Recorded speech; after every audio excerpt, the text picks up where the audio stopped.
요엘 2장 26절부터 32절까지 읽겠습니다.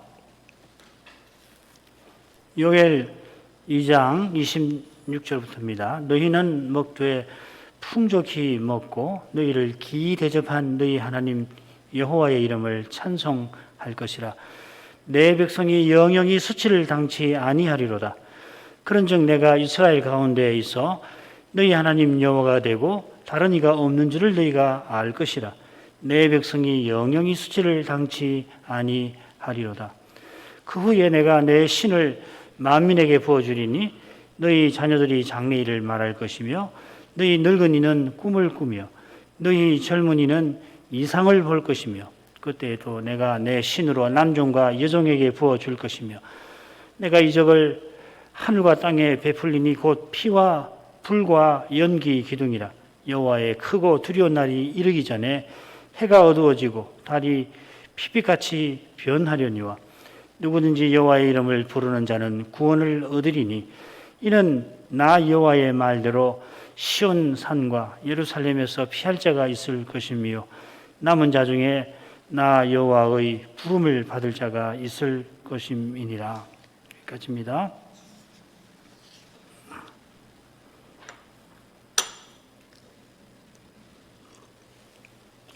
요엘 선지자가 후반부에서는 구원과 심판을 전하지요.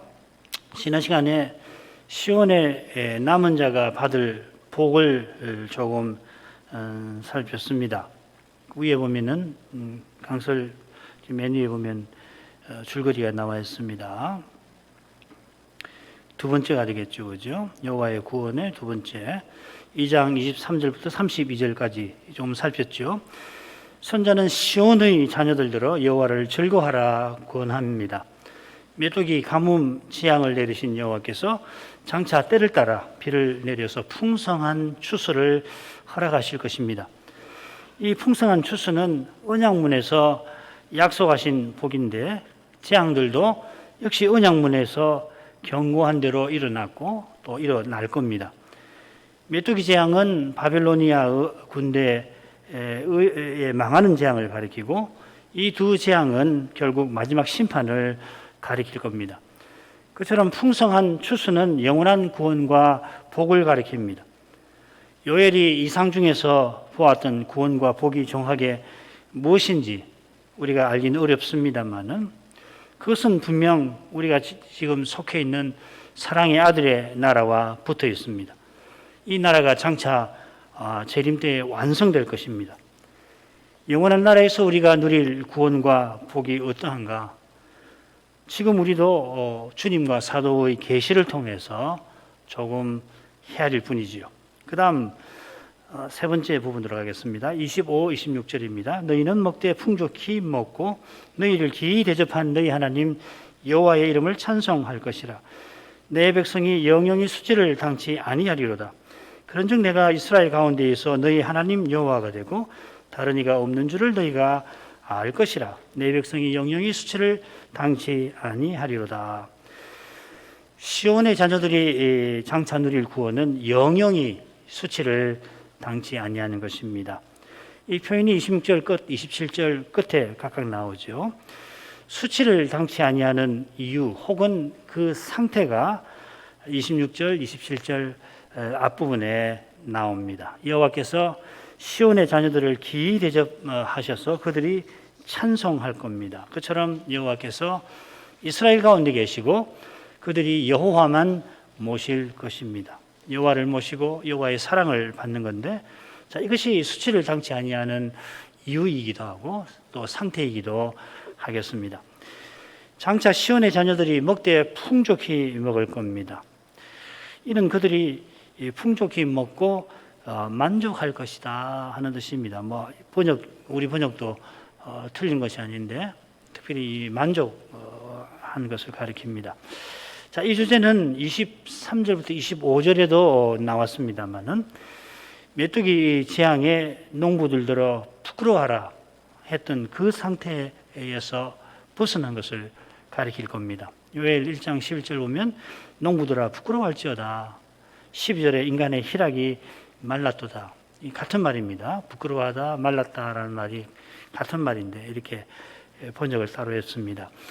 거기서 벗어난 상태는 주의 복을 누리면서 너희 하나님 여호와 이름을 찬송하는 상태인 겁니다. 결국 여호와를 찬송하는 것인데 여호와의 이름을 찬송한다 할 때는 여호와께서 구원을 행하신 그 사실을 들어서 찬송하는 거죠. 구원을 행하시고 구원을 주신 여호와를 찬송한다는 뜻입니다. 이 찬송이 우리의 만족의 표현이고 또 만족 자체입니다. 하나님께서 이 찬송을 부르라고 우리를 지으셨습니다. 이사야 43장 21절 외기도 참 좋죠, 그죠? 43장 21절 이 백성은 내가 나를 위하여 지었나니 나의 찬송을 부르게 하려 함이니라. 이 참된 찬송은 하나님을 전부로 모신 심정에서 나오는 겁니다. 하나님으로 만족하는, 하나님을 즐거워하는 심정에서 참된 찬송이 일어납니다. 장차 이 찬송에 우리가 영원히 구할 것입니다. 이 찬송을 드리는 것이 장차 우리의 일이 될 것이고 일이면서 만족이 될 것입니다. 너희를 기이 대접한 여호와의 이름이라 하셨습니다. 너희를 기이 대접하신 바로 그것이 그 이름에 담긴 뜻이겠죠. 하나님께서 이런 일을 하셨다 이 말이죠. 이런 영광을 나타내셨다. 여기 이 기이라고 하는 표현은 하나님께서 여호와께서 행하신 큰 구원을 가리키는 표현입니다. 출애굽 같은 구원을 기이한 일이라 그렇게 부르지요. 전에 출애굽의 구원을 이스라엘에게 베푸신 여호와께서 장차 큰 구원을, 그런 구원을 베푸실 겁니다. 변화산에서 모세와 엘리야가 예수님과 더불어 이야기한 그 별세라고 하는 말에 이러한 뜻이 담겨 있다. 우리가 공부했죠. 예수님의 십자가와 부활이 새로운 출애굽입니다. 그래서 예수님을 어린 양, 유월절 어린 양이라고도 부르지 않습니까? 장차 시온의 자녀가 이런 구원을 맛보고 여호와 이름을 찬송할 것입니다. 그래서 내 백성이 영영이 수치를 당치 아니하리로다. 내 백성이라 부르시는 바로 그 사실에 이런 복이 약속되어 있습니다. 이 표현이 32절에도 나올 겁니다. 그리고 이 내용은 27절에 바로 이어집니다. 내가 이스라엘 가운데 있어 너희 하나님 여호와가 되고 했습니다. 여호와께서 이스라엘 가운데 계신 바로 거기에 이스라엘이 하나님 백성다움이 있습니다. 하나님께서 먼저 이스라엘을 불러서 그들과 함께 해주시는 이것이 언약의 핵심입니다. 이스라엘이 전에 모든 백성 중에서 가장 적은 민족이니까 누구보다 하나님 백성 될 자격이 없었습니다마는 여호와께서 그들을 이집트에서 이끌어내어서 자기 소유로 삼아 주셨습니다. 출애굽 이후로 그들은 숱하게 여호와를 등졌고 마침내 이 선지자 시대에는 하나님께 심판을 받게 됩니다마는 장차 그들을 죄와 죽음의 자리에서 건져서 그들의 여호와 하나님 여호와가 되어 주실 것입니다. 그처럼 그들에게 다른 이가 없을 것입니다. 요엘 시대에 유다가 북쪽 이스라엘처럼 여호와 외에 다른 신들을 두었는데 장차는 그런 일이 없을 거라는 겁니다. 바울 사도는 하나님께서 전부 안에 전부 되심이라 이 상태를 이런 놀라운 말로 고린도전서 15장 28절에 표현했습니다. 하나님께서 전부 안에 전부가 되신다. 지금은 새 사람들 가운데서만 그리스도께서 전부 안에 전부가 되시는 건데 그건 제한되죠. 이 세상에는. 이 세상에서는 그리스도 아닌 것이 아직도 있고 그리스도께 순종하지 아니하는 것이 있습니다. 교회에도 있고 그런데 새 사람 안에는 그리스도께서 전부 안에 전부 되시는 그런 일이 있지 않습니까? 이게 참 놀라운 일인데 장차는 그리스도 외에 다 없어질 테니까 이 그리스도 안에서 하나님이 전부 안에 전부가 되시는 것입니다. 그때 우리가 하나님을 온전히 즐거워할 것입니다. 그때 하나님을 온전히 사랑할 것입니다. 지금은 하나님을 사랑한다고 고백하기가 부끄러운 면이 있습니다만은 그때는 하나님을 사랑하는 것이 어떤 것인지를 생생하게 맛보게 될 것입니다. 바로 그런 상태에서 우리가 지금 죄로 말미암아 끊임없이 시달리는 이 수치에서 완전히 벗어납니다. 두려움에서도 벗어나죠. 죄를 지어서 인류가 인생이 수치와 두려움에 떨어지게 된 것처럼 장차 영영이 수치를 당치 않게 되는 것은 모든 죄에서 벗어나게 하신 데 있겠습니다. 네 번째 부분 즐거워할 이유로 가겠습니다. 28절부터 32절 상반절까지 읽습니다. 그 후에 내가 내 신을 만민에게 부어주리니 너희 자녀들이 장래일을 말할 것이며 너희 늙은이는 꿈을 꾸며 너희 젊은이는 이상을 볼 것이며 그때에 내가 또 내 신으로 남종과 여종에게 부어줄 것이며 내가 이적을 하늘과 땅에 베풀리니 곧 피와 불과 연기 기둥이라.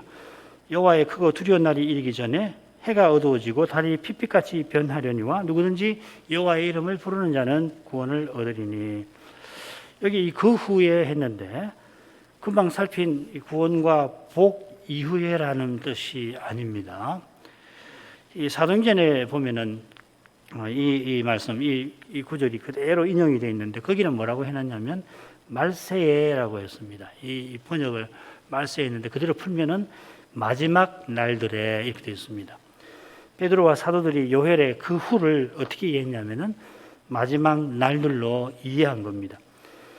이 날들이 요헬이 말하는 여호와의 날과 붙어 있겠죠.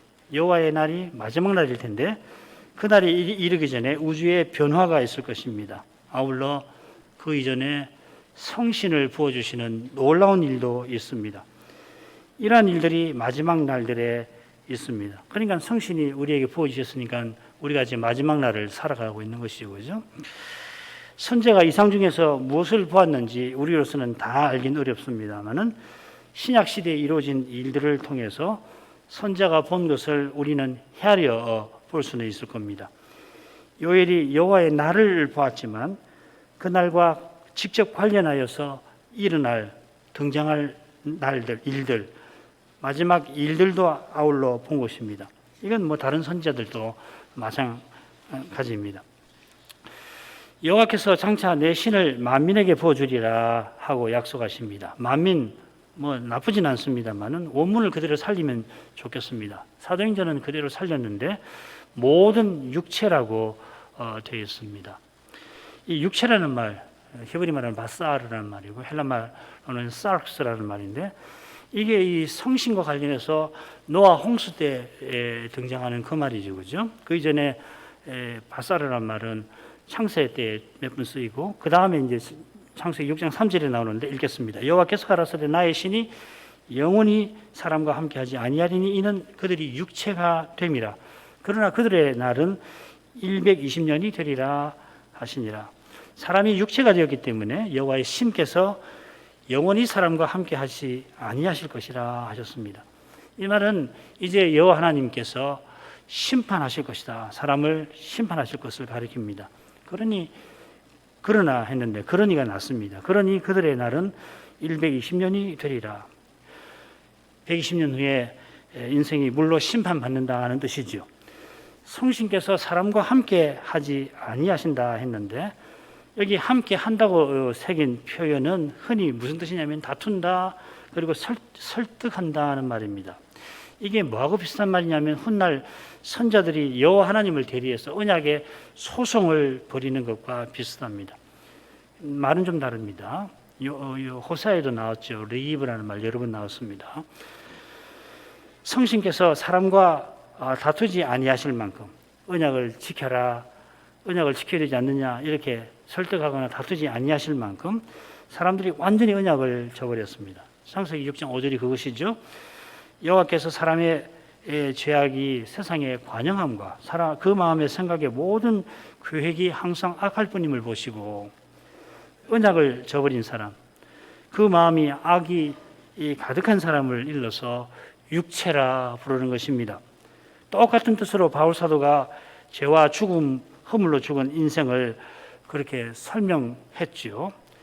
죄로 죽은 인생은 세상 풍속을 좇고 공중의 권세 잡은 자 마귀를 따르고 그리고 육체, 이 말이 그 말이죠. 육체의 욕심을 쫓아 행합니다. 세상, 마귀, 육체. 육체인 사람은 죄와 허물로 죽은 사람, 언약 바깥에 있는 사람, 그리스도 밖에 있는 사람이고, 그리고 하나님도 소망도 없는 사람이라 했습니다. 이런 상태를 구약시대 율법에서 제사 의식상 상징했던 것이 바로 부정한 상태지요. 그래서 이 레위기 11장부터 15장에 보면 이 부정한 세 가지 경우는 모두 이 바사르란 말이 중요하게 나옵니다. 부정한 짐승의 살을 먹는 거, 그리고 바사르에서 피가 나오는 거, 특별히 이 생식기의 그 바사르에서 나오는 피, 그 다음에 피부병에 걸려서 이 피부가 벗겨져서 바사르가 드러나서 이 부정한 거죠. 첫째로 이런 배경에서 성신을 주신다는 약속을 살펴야 되는데, 이 약속은 모든 사람을 물로 심판하신 그 저주를 돌이키시는 것을 가리킬 겁니다. 사람을 창조하신 그 목적을 친히 이루려고 성신을 주시는 겁니다. 그 목적이 하나님의 형상대로 지으신 데 있죠. 하나님의 형상이신 성자를 인생이 본받게 하신 것입니다. 성자께서 아버지를 늘 가까이 하시고 아버지의 뜻을 받드시는데, 우리도 이 성자 안에서 이런 하나님의 아들들이 되어 하나님을 모시게 하신 겁니다. 이것을 위해서 하나님이 아브라함과 언약을 맺으시죠. 이 언약의 핵심은 여호와께서 하나님께서 메시아를 보내신다는 겁니다. 그 메시아가 아브라함에게서 나온다 하셨습니다. 이 약속이 훗날 모세의 이 제사 규례에 고스란히 담겼죠. 제사만 아니라 율법 전체가 이 메시아를 가리킵니다. 가령 부정한 상태에서 제사 드리러 나오지 못하게 하신 것은 이 중보자를 믿는 믿음으로 하나님께서 죄인을 사죄하시고 영원히 가까이 하게 하시는 것을 깨닫도록 하신 것입니다. 그처럼 제사장 나라와 거룩한 백성의 사명을 이루도록 하신 겁니다. 그래서 이스라엘을 이집트에서 건져내실 때나 성막을 완공한 때에 영광구름이 이스라엘과 성막에 함께 한 것이죠. 이것은 하나님께서 성신으로 자기 백성과 함께 하신 것을 가리킵니다. 이사야서 63장을 돌아가셔서 확인해 보십시오. 여호와께서 영광구름으로 이스라엘을 가나안에 인도하십니다마는 놀랍게도 이스라엘은 계속 원망하며 인도를 거부합니다. 모세가 얼마나 힘든지 여호와께 토로하게 됩니다. 가나안으로 출발하는 그 초기죠, 그죠? 하자마자 얼마 지난 민수기 11장이니까 10장에 출발이 나오지 않습니까? 10장 12절이든가요? 얼마 되지 않아서 모세가 이렇게 합니다. 어찌하여 종을 괴롭게 하시나이까? 그 백성을 인도하는 책임이 너무 심히 중하여 나 혼자는 이 모든 백성을 질 수 없나이다.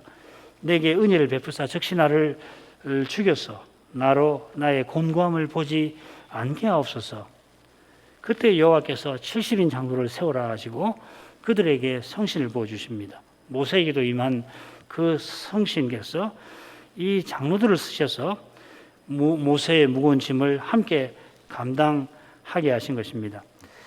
성신께서 강림하시니까 그들이 예언을 하다가 잠시 하다가 다시는 하지 않았습니다. 자, 그런데 두 사람이 회막에 오지 않고 자기 장막에 있었는데 그들에게도 성신이 임하여 예언합니다. 이 사실을 여호수아가 알고는 모세들어 명령을 따르지 아니한 두 사람들어 예언하지 못하게 하시라고 충언합니다. 그때 모세는 이 여호수아를 책망하면서 이런 심정을 살핍니다. 모세가 그에게 이르되 네가 나를 위하여 시기하느냐? 여호와께서 그 신을 그 모든 백성에게 주사 다 선지자 되게 하시기를 원하노라. 여호수아의 태도가 우리가 지난 예루살렘 여행 직전에 그 요한의 태도를 배웠는데 그 태도를 생각나게 합니다. 모세는 오실 메시아의 심정을 여호수아에게 드러내며 여호수아도 같은 심정을 품기를 바랍니다. 모세는 성신께서 모든 백성에게 70인 장로만 아니고 모든 백성에게 임하시기를 간구합니다. 70인 장로가 자기처럼 성신을 받아도 큰 도움이 됩니다. 이 고라 반역 때 도움을 받죠. 만일 모든 백성이 성신을 받게 된다면 모세는 그보다 바랄 것이 없었습니다. 모두가 그리스도의 심정이 된다면 틀림없이 가나안 행진이 순탄하고 가난해서 거룩한 사명을 이룰 겁니다. 같은 심정이 요엘에게도 있는데 여호와께서 요엘 들어 장차 그런 일이 있을 거라고 알려주셨습니다. 장차 모든 육체에 성신을 부어주실 것입니다. 성신을 부어주시면 모세가 바른 대로 다 선지자 됩니다. 아들들과 딸들이 장래를 말하는 거, 늙은이가 꿈을 꾸는 거, 젊은이가 이상을 보는 거, 이 예언 그리고 꿈, 이상 이 모두 구약 선지자의 활동을 가리키는 표현들입니다. 꿈과 이상이 구약 선지자가 계시를 받는 중요한 수단들이죠.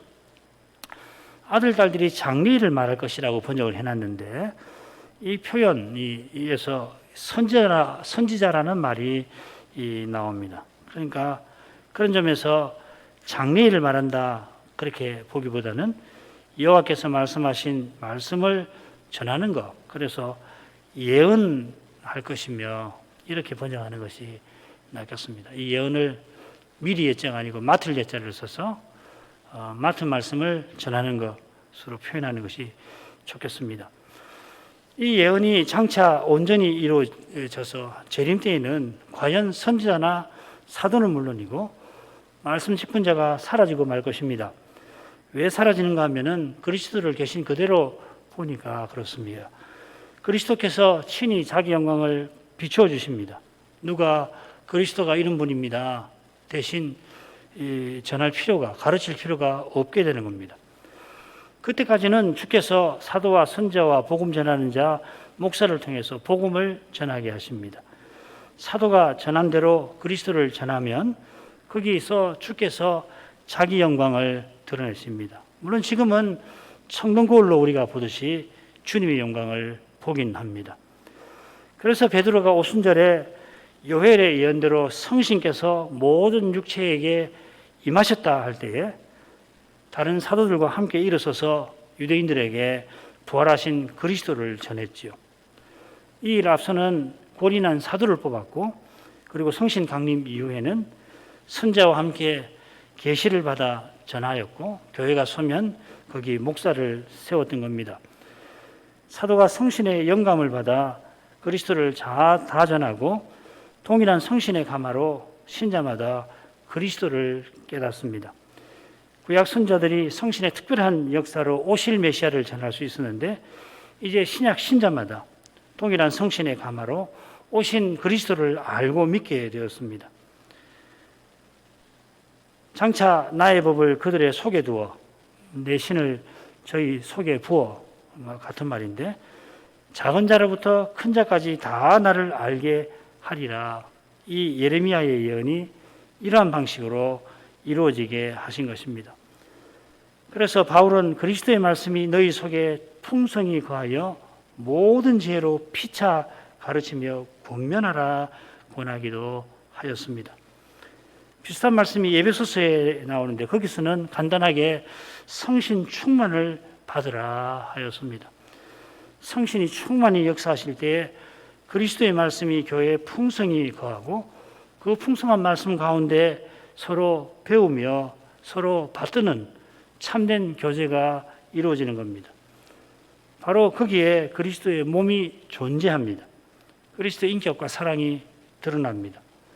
이것이 바로 그리스도께서 친히 주님의 몸과 지체를 통하여 자기 영광을 드러내시는 일인 것입니다.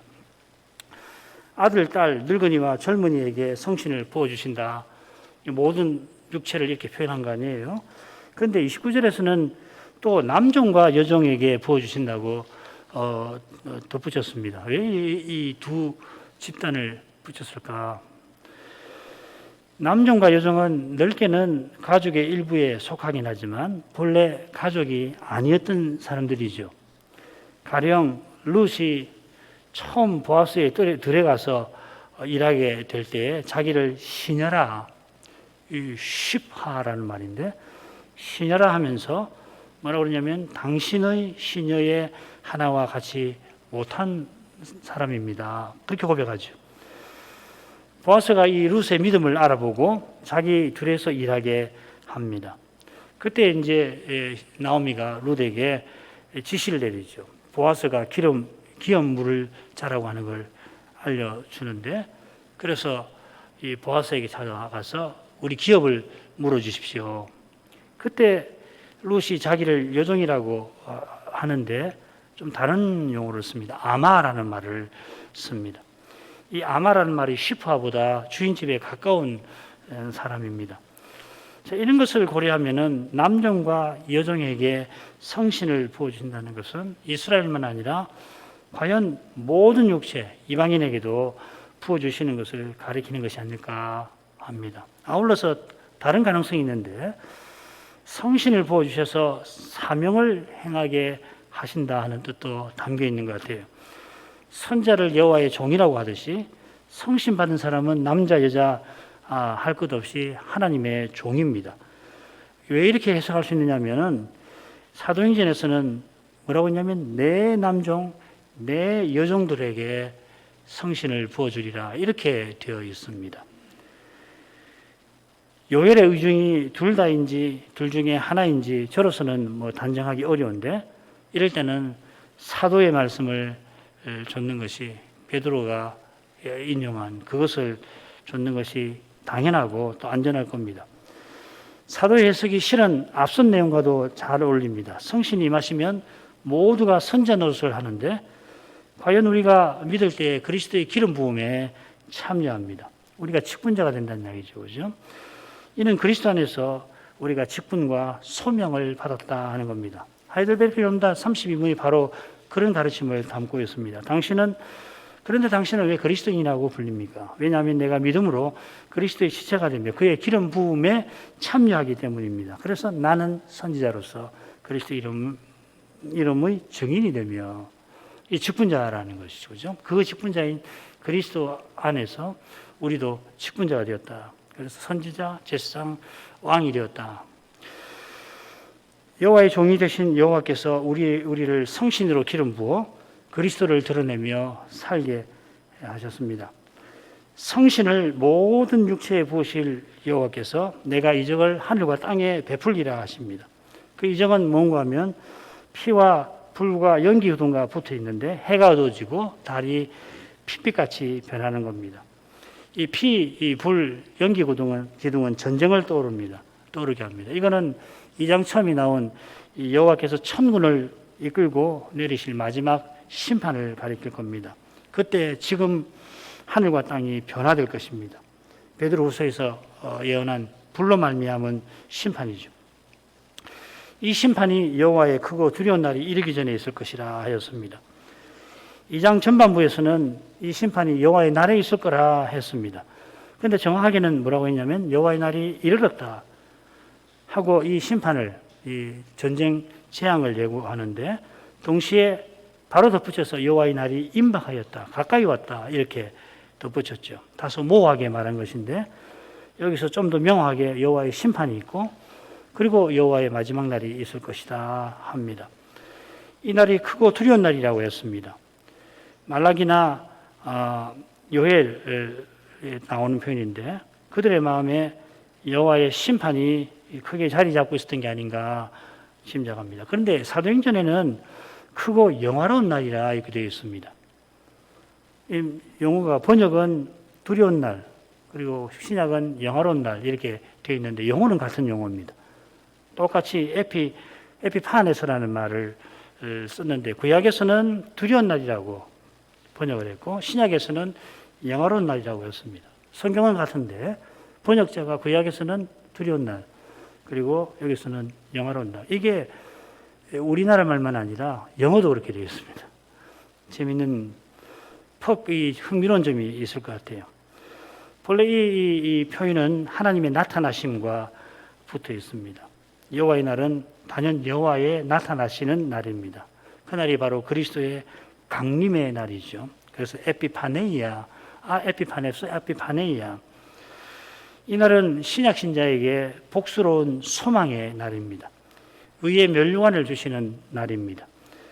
이런 사실이 신약에는 두드러져서 그런지 사도행전에서는 영광스러운 날이라 이렇게 번역을 했고 선지서에서는 임박한 심판을 자주 전해서 그런지 두려운 날이라 한 것입니다. 과연 주께서 나타나시는 그날은 죄인에게 실로 두려운 날입니다만은 용서받은 사실로 말미암아 영광스러운 날입니다. 이게 이제 구약과 신약의 어떤 차이인데, 그게 뭐냐면 그리스도의 십자가 이전과 이후의 차이라고 말할 수도 있습니다. 그리스도의 십자가가 이 죄 문제에 대해서 우리에게 얼마나 그 놀라운 역사, 은혜를 베풀어 주는 줄 모릅니다. 그런 차이도 있을 겁니다. 더 흥미로운 사실이에요. 그 흥미로운 점은 그리스도의 십자가에서 답을 찾을 수가 있습니다. 그건 뭐냐면 구약 시대에는 일반 백성이 하나님을 내 아버지라고 부르지를 못해요. 내 하나님이라고도 부르지 않습니다. 항상 선지자나 왕에게 보면 당신의 하나님 이렇게 불러요. 그런데 신약시대에 보면은 나의 하나님, 내 아버지 이렇게 부르지 않습니까? 예수님이 오셔서 가르쳐 주시고 이렇게 부르게 하신 거고, 특별히 성신이 우리 안에 내주하셔서 아바 아버지라고 부르게, 우리가 하나님의 아들이라는 것을 성신께서 증거해 주셔가지고 우리가 하나님을 아버지라고 부르는 거라고요. 이거 얼마나 큰 은혜인지 모릅니다. 이런 것이, 이런 번역에 영향을 준 것이 아닌가, 혼자서 그런 생각을 해봤습니다. 여러분도 한번 그런 걸 생각해 보시면 좋겠습니다. 이런 은혜가 누구든지 여호와의 이름을 부르는 자는 구원을 얻으리라 하는 말씀에 잘 드러납니다. 자, 우선 이것은 이 그리스도의 재림과 붙어 있습니다. 참으로 그날에 주여 주여 하는 자마다 주께서 아버지와 거룩한 천사들 앞에서 내가 저 사람을 압니다 하실 것입니다. 그날 주의 이름을 참으로 부르는 자는 지금 역시 그러하겠죠. 이것은 여호와께서 먼저 부르시는 사실과 붙어 있습니다. 32절 하반절, 이는 나 여호와의 말대로 시온산과 예루살렘에서 피할 자가 있을 것이며 남은 자 중에 나 여호와의 부름을 받을 자가 있을 것입니다. 이는 한 것은 여호와의 이름을 부르는 자가 구원 얻는 그 이유를 대는 겁니다. 이유가 뭐냐면 시온산과 예루살렘에 피할 자가 있을 거라는 사실입니다. 피할 자라는 말이 2장 3절에 나왔죠. 여호와께서 천군을 데리고 내 성산 시온을 공격하실 때 거기서 피할 자가 없을 거라고 했지 않습니까? 그런데 여호와께서 시온산과 예루살렘에서 피할 자가 장차 있게 하겠다 하셨습니다. 모순처럼 들립니다. 아니, 이 신비하게 들린다고 해야 옳을 것입니다. 우리에게 모순인데 사실은 신비죠. 여호와께서 없는 것을 있는 것 같이 불러내시는 분이라 피할 자가 없는 현실에서 피할 자를 남겨 놓으시는 겁니다. 바로 여기에 하나님의 사랑이 있고 거기에 십자가가 있습니다. 당장에는 유다가 바벨로니아에 완전히 망합니다만은 남은 자들이 포로에서 돌아오게 하실 겁니다. 그처럼 포로에서 돌아온 후에 다시 이스라엘은 처음보다 더 배도해서 메시아를 죽입니다만은, 그래 로마에 완전히 망하게 됩니다만은 새 이스라엘이 남은 유대인들을 중심으로 이미 세워지고 있고 이미 세워져 가고 곧 이방인과 함께 세워져 갑니다. 장차 재림 전에 그리스도의 교회에서부터 대대적인 배도가 발생하고 마침내 온 세상이 그리스도를 쫓아가겠습니다마는 그 배도를 이기고 끝까지 이 그리스도를 고백하는 참된 교회와 신자들이 틀림없이 있을 겁니다. 사람 생각에는 온 세상이 저 그리스도를 쫓아가는 것이 당연해 보여요. 견디지 못합니다. 누구나 저 그리스도를 따라가게 생겼습니다. 그런데 하나님께서 그러지 않은 사람들, 교회를 남겨 놓으신다는 겁니다. 요엘이 이 이상 중에서 이런 내용까지 보았는지 저는 알 수 없죠. 얼마나 선지자는 신비한 경험을 하신 분인지 모릅니다. 그에게 이상을 보이신 여호와께서 여호와의 종으로 오셔서 그 이상에 담긴 내용까지 알려주신 것입니다. 한 가지만 더 생각하고 마치죠. 남은 자 중에 나 여호와의 부름을 받을 자가 있을 것임이니라. 그렇게 되어 있죠, 그죠? 남은 자 중이라고 되어 있고, 중에서가 아니고,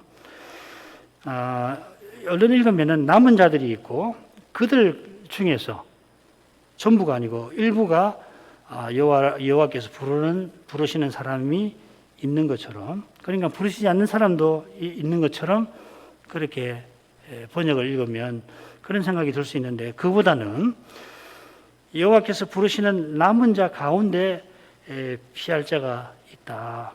무슨 말이냐면은 여호와께서 부르시는 남은 자들이 교회를 가리킨다 하는 겁니다. 그 교회에서 그러니까 여호와께서 성신을 부어 멸망할 세상에서 교회를 불러내신다 이 말이죠. 교회라는 말이 불러내신단 말이죠. 클레시아. 이 클레시아란 말은 불러낸다는 말이고 액은 어디에서 붙으라는 말이거든요. 그 교회에서 피할 자들이 여호와를 불러 구원 얻습니다. 각각 얻는 것이 아니라 교회로서 얻는 것이죠. 마지막 핍박도 교회로서 이겨낼 것입니다. 재림 직전에 있을 마지막 교회도 하나님이 친히 불러내시고 그처럼 그 극심한 환난 중에서 여호와를 불러 구원을 얻게 하실 것입니다. 이만큼 하죠. 기도할 제목 간단히 읽겠습니다. 여호와께서 요엘을 통해서 장차 행하실 위대한 구원을 예언하십니다. 그 예언은 성신을 모든 육체에 부어주시는 겁니다.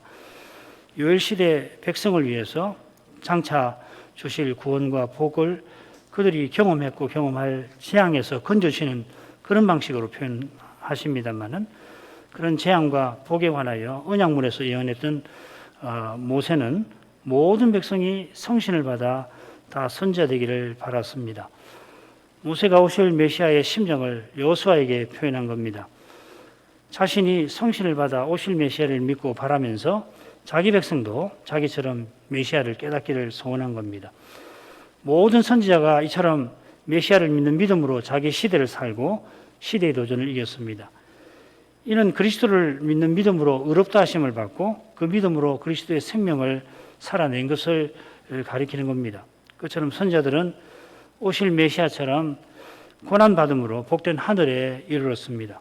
그리스도의 영이신 성신께서 이러한 방식으로 선지자들로 하여금 오실 메시아와 그분의 나라를 전하게 하신 겁니다. 그들이 메시아의 예표라는 말이죠. 그죠?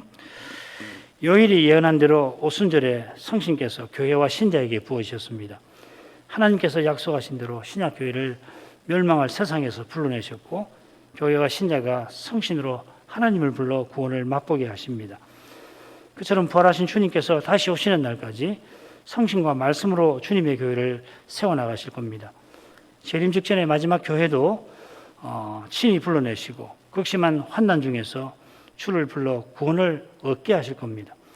온 세상이 적그리스도를 따를지라도 성신께서 참된 교회들로 오직 그리스도를 전하고 받게 하실 겁니다. 이 그리스도께서 오늘 이 순간에도 음부의 권세가 이기지 못하는 교회를 세우고 계십니다. 이 참된 교회는 성신의 능력으로 죄와 죽음의 권세를 이깁니다. 우리가 이런 교회로 서나가기를 이제 간구해야 할 것입니다. 신학교와 신학생들을 위해서 기도해 주시기 바랍니다. 같이 기도하겠습니다.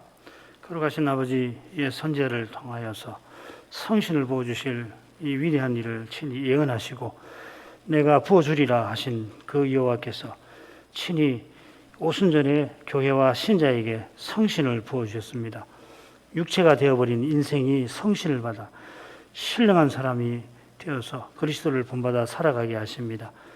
모세가 요엘보다도 수백 년 전에 바라고 바라던 그 일이 이제 부활하신 그리스도로 말미암아 이루어지게 하십니다.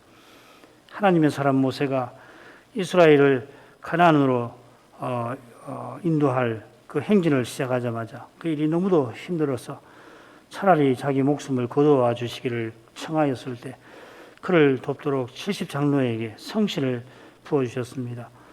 그때 두 사람이 놀랍게도 모세의 명령을 거부하고서 회막에 모이지 않고 자기 장막에 있었을 때 그들도 성신이 강림하여 예언하였습니다. 여호수아가 그것을 알고 모세의 명령을 거부한 장로들이 예언하지 못하게 막으시라고 충원했지만은 모세는 오히려 여호수아를 나무라며 모든 백성이 이 성신을 받아 다 선지자 되기를 바란다 하였습니다. 모세의 심정이 오실 메시아를 간절히 바라는 믿음에서 나왔습니다. 여호와의 영이신 그리스도의 영이신 성신께서 모세대로 자기 같은 선지자 보내실 일을 전하게 하시고 그 오실 선지자 메시아를 모세가 본받게 하신 것입니다. 그러한 심정으로 모세가 여호와를 원망하며 가나안으로 가지 않으려 하는 이 백성을 끝까지 참고 인도할 수 있게 하셨습니다마는 모세는 모든 백성이 성신 충만하여 자기처럼 실은 자기보다 더 하나님 말씀을 받들어서 가나안에 들어가고 거기서 거룩한 사명을 이루기를 바란 줄 압니다.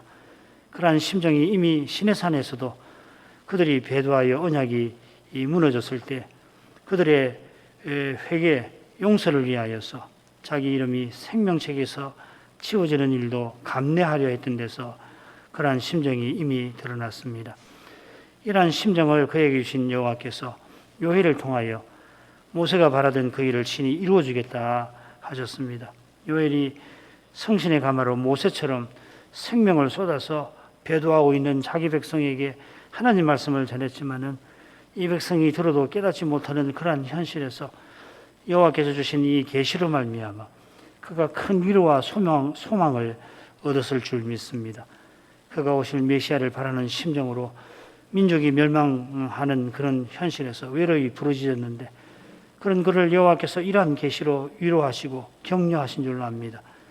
외롭게 부르짖었던 선지자의 기도가 과연 헛되지 아니하게 하셨습니다. 그처럼 요엘을 비롯하여 주의 선자들이 간구한 대로 마침내 메시아께서 세상에 오셨고 언약을 이루셨고 약속대로 성신을 주의 백성에게 부어주셨습니다. 부활하신 그리스도께서 성신을 첫 열매로 주셨으니 장차 다시 오시는 날에 성신께서는 마치 이 대기와도 같이 이 충만하시는 성신께서 대기와 같이 충만하실 그러한 나라에 우리가 살게 하실 것입니다. 요엘이 멀리서 바라봤던 그날에 틀림없이 올 것입니다. 더딘 것처럼 보이지만은 이미 저희 앞에 펼쳐져 있는 현실은 그날이 과히 멀지 않은 것을 우리에게 가르쳐 줍니다. 그날이 오기 전에 크고 두려운 일들이 들이닥칠 것이라 주님과 사도들이 예고해 주셨습니다. 그런 두려운 배도가 왜 일어나야 하는지 여전히 다 알지 못하지만은 참으로 주를 부르는 이들은 가장 극심한 환난에서 능히 건져주실 것을 주님이 분명히 알려주셨습니다. 예수님을 전심으로 바라는 교회와 신자는 많은 환난에도 하나님 나라에 들어갑니다. 아니, 하나님 나라에 들어가려면 우리가 많은 환난을 받아야 한다. 사도가 교훈하였습니다. 그리스도와 함께 영광에 나아가는 것이라 지금 그리스도와 함께 고난을 받게 하셨습니다. 이러한 신비를 참으로 맛보고서 우리와 함께 해주시는 주님을 찬송하게 하옵소서. 이 주님을 참으로 사랑할 수 있게 해 주옵소서. 예수님의 이름으로 기도합니다. 아멘.